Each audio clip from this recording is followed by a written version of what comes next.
ఈసీలో ఎవరి పేరు ఉంది సార్? ఒకటి ఈసీలో ఒకరి పేరుంత మాత్రాన, లక్ష్మీనారాయణ గారు మీరు దయచేసి వినండి, ఈసీలో ఒకరి పేరుంత మాత్రాన ఓనర్షిప్ అతందే ఉండాలని రూల్ లేదు.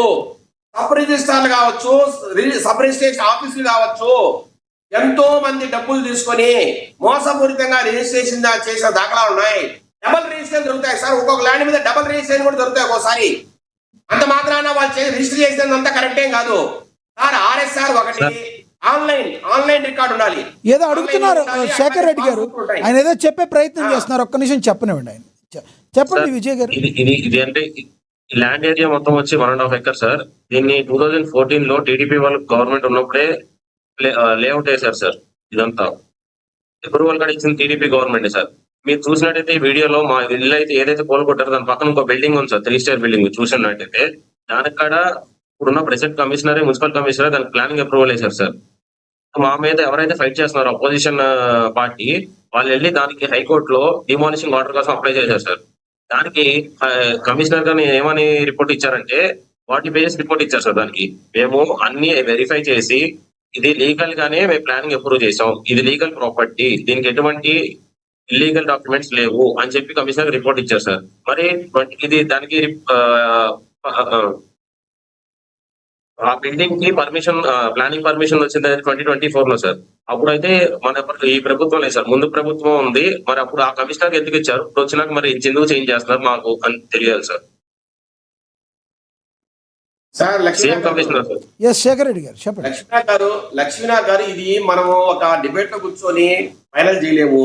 ఎందుకంటే విజయ్ గారు చెప్పే వర్షన్ ఒకలా ఉంటది, మరి అక్కడ లోకల్ గా మరి సార్ నేను ఒకటి అడుగుతున్నా, ఒక మున్సిపల్ కమిషనర్, అది మచిలీపట్నం అంటే ఒక పెద్ద నగరానికి చెందిన ఒక మున్సిపల్ కమిషనర్ 200 మందితో పోలీసులతో పోయి ఒక పని చేస్తున్నాడంటే సార్, రేపు ఏదైనా ఇష్యూ అయితే అతను నేను ఇరుక్కుంటాను లేకపోతే వచ్చిన పోలీసులు ఇరుక్కుంటారనే ఇంకేదైనా లేకుండా చేస్తారా సార్? ఇప్పుడు ఒకరో ఇద్దరు, ఒక చిన్న కానిస్టేబుల్ సార్, ఎవరినైనా ఒక చిన్న పెట్టి కేసులో ఒక 2 కానిస్టేబుల్ పంపించి పలానా వ్యక్తిని పిలుచుకురాపోండి స్టేషన్ కానీ ఒక ఎస్ఐ పంపిస్తేనే ఇష్యూలు అవుతున్న రోజుల్లో 200 మంది పోలీసు వాళ్ళు ఎంత బలగము, ఒక డిఎస్పీ, ఇంతమంది సిఐలు, ఎస్ఐలు, పోలీసు గన్మెన్ తో ఒక ప్లేస్ కి వెళ్తున్నారంటే అంత ఆశామాసిగా వెళ్తారా సార్? ఒక మున్సిపల్ కమిషనర్ అంత ఆశామాసిగా పోతాడా? ఏదైనా ఇప్పుడు అటు ఇటు అయితే సార్, ఇప్పుడు మీరు విజయ్ గారు చెప్తున్నారు, వారు పవన్ కళ్యాణ్ గారిని కలిసి ఆయన రేపు ఏదైనా ఒక ఎంక్వైరీ చేస్తే మున్సిపల్ కమిషనర్ సస్పెండ్ కాడా, లేదా పోయిన పోలీసులు సస్పెండ్ కాడా? అంత ఆశామాసిగా జరుగుతూ అనుకుంటున్నారా సార్? ఇప్పుడు ఇవి మీరు మోహన్ రెడ్డి గారు ఆయన 10 పెంచుకున్నాడు కాబట్టి ఆయన ఏదో మాట్లాడతారు, నేనేదో మాట్లాడతా, కానీ సార్ మాకెవరికి వాస్తవాలు కరెక్ట్ గా పేపర్స్ ఏదైతే ఉన్నాయో మనకు తెలియదు. ఇప్పుడు విజయ్ గారు ఏమన్నారు, నేను 10,000 డబ్బు కట్టి అన్నారు. సరే మీరు 10,000 డబ్బు కట్టిన మాత్రాన మీకు ఏదైనా పేపర్ ఇచ్చారా? వాళ్ళు ప్లానింగ్ ఇన్స్పెక్టర్ ఏమన్నా ఒక ఇదిగో ఇది మీ ప్లాన్ అప్రూవ్డ్ అని ఇచ్చారా? లేదు కమిషనర్ ఎవరన్నా ఒక లెటర్ ఇచ్చారా? ఇదిగో మీ plan building permit order sir, building permit order sir, మీ కాల్ నేను సాఫ్ట్ బిల్డింగ్ పర్మిట్ ఆర్డర్ ఇదిగోండి సార్.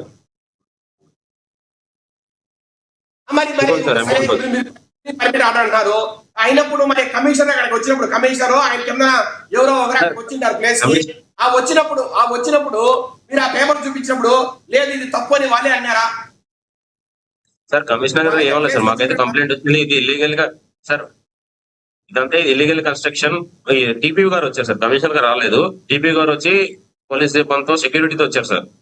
వచ్చి మమ్మల్ని బిల్డింగ్ పడేయమన్నారు సార్.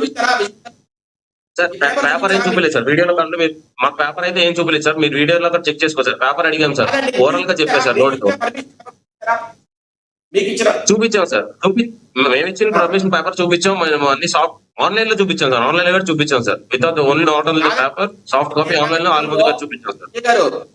దయచేసి వినండి, ఇప్పుడు మీ దగ్గర ఏ పేపర్ అయితే ఉందో ఆ పేపర్ ని మీరు ఆ డిపిఓ చూపించారా సార్? మీరు ఇచ్చిన చూపించాను సార్. మీరే సార్ అదంతా తెలియదు నాకు. కమిషనర్ గారు వెళ్ళి పడేసిరామన్నారు, కూల్ చేసిరామన్నారు, అందుకని వచ్చామంటున్నారు సార్. పోలీస్ గారు వాళ్ళు ఫుల్ సపోర్ట్ చేసి మీరు చెప్పాల్సింది అయిపోయింది కదా, మీరు వెళ్ళి కూల్ చేసుకోండి మమ్మల్ని రోడ్డు మీద పడేసారు సార్. లేడీస్ అందరూ లెక్చర్ ఫ్యామిలీ మెంబర్స్ ని పోలీస్ అందరు రోడ్డు మీద ఇడిస్తారు సార్. ఫ్యామిలీస్ చాలా దౌర్జన్యంగా జరిగింది సార్. దీంట్లో మరింత లోతుగా దర్యాప్తు జరగాలి. అసలు ఇప్పుడు సార్ ఇక్కడ పొలిటికల్ గా ఏదైనా సంబంధం ఉందని నేనైతే అనుకోవట్లే. ఆ దిలీప్ అనే వ్యక్తి ఎక్కడ ఉన్నాడో, దీంట్లో ఎక్కడ కనెక్ట్ అయ్యాడో మనకైతే తెలియదు. రెండోది కొల్లు రవీంద్ర గారు ఇప్పుడు గ్రామంలో గానీ ఆ కాన్స్టిట్యున్సీలో గానీ జరుగుతున్న ప్రతి ఇష్యూకు కొల్లు రవీంద్ర గారు అయితే బాధ్యులు కాలేరు. ఇప్పుడు ఆయన ఏమి విజయ్ గారు కొల్లు రవీంద్ర గారి మీద ఏమో ఆరోపణలు చేయలేదు. కొల్లు రవీంద్ర గారు మాకు న్యాయం చేస్తారంటున్నారు. దిలీప్ అనే వ్యక్తి కూడా సార్ లక్ష్మీనాథ్ గారు, దిలీప్ అనే వ్యక్తి కూడా ఎక్కడ ఇన్వాల్వ్ అయ్యాడు? ఎక్కడైనా కమిషనర్ ప్రెజర్ పెట్టాడా? అది కమిషనర్ గారు చెప్పాలి. లేదు పోలీసుల మీద ప్రెజర్ పెట్టారా? పోలీసులు చెప్పాలి. మరి ఇవన్నీ కూడా లోతుగా దర్యాప్తు జరగాలి. భూమి ఎవరి దగ్గర రైట్ రైట్ చెప్పండి ఏంటి చెప్పండి విజయ్ గారు ఏంటి చెప్పండి. ఇప్పుడు మా ward incharge TDP incharge Dilip Kumar గారు సార్, ఆయన వార్డ్ లో ఇంత న్యూషన్ జరుగుతుంది, 200 మంది పోలీసులు వచ్చారు, ఇంత రెసిడెన్షియల్ ప్రాపర్టీ పడేస్తున్నారంటే ఆయన వచ్చి నుంచోవాలి కదా సార్. అసలు సమస్య ఏంటి తెలుసుకోవాలి సార్. పోనీ ఆయన ఇన్వాల్వ్మెంట్ లేదు, ఓకే మీరు అన్నట్టు ఆయన వచ్చి నుంచోవాలి కదా సార్. రూలింగ్ పార్టీ ఉన్నది వాళ్ళదే కదా సార్, మరి అలయన్స్ దే కదా, మేము ఓట్లు వేసాం కదా, గెలిపించుకున్నాం కదా, మరి వచ్చి నుంచి సమస్య తెలుసుకోవాలి కదా సార్.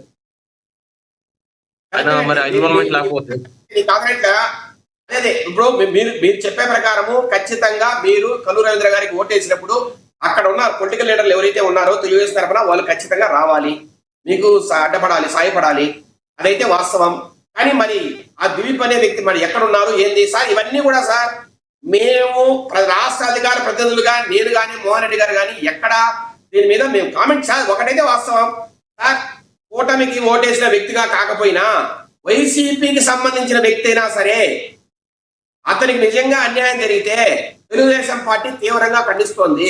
రైట్. దాంట్లో ఎటువంటి పరిస్థితుల్లో విజయశేఖర్ రెడ్డి గారు సార్ నిజంగా వీళ్ళకి అన్యాయమే జరిగింటే పోలీసు అధికారులు కావచ్చు, లేదంటే కమిషనర్ కావచ్చు, ఎవరినైనా సరే క్రమశిక్షణ చర్యలు తీసుకోవాల్సిందే. రైట్. దాంట్లో ఎటువంటి అభిప్రాయం కావలేదు. రైట్. విజయశేఖర్ రెడ్డి గారు మీరు అందుబాటులో ఏమంటారంటే సార్ ఒక్కసారి ఇంకొక విషయము సార్, ఒకటి సరే సమస్య ఉంది మాట్లాడచ్చు, కానీ పేరుని కిట్టు దగ్గరికి ఎవరు పోయారు?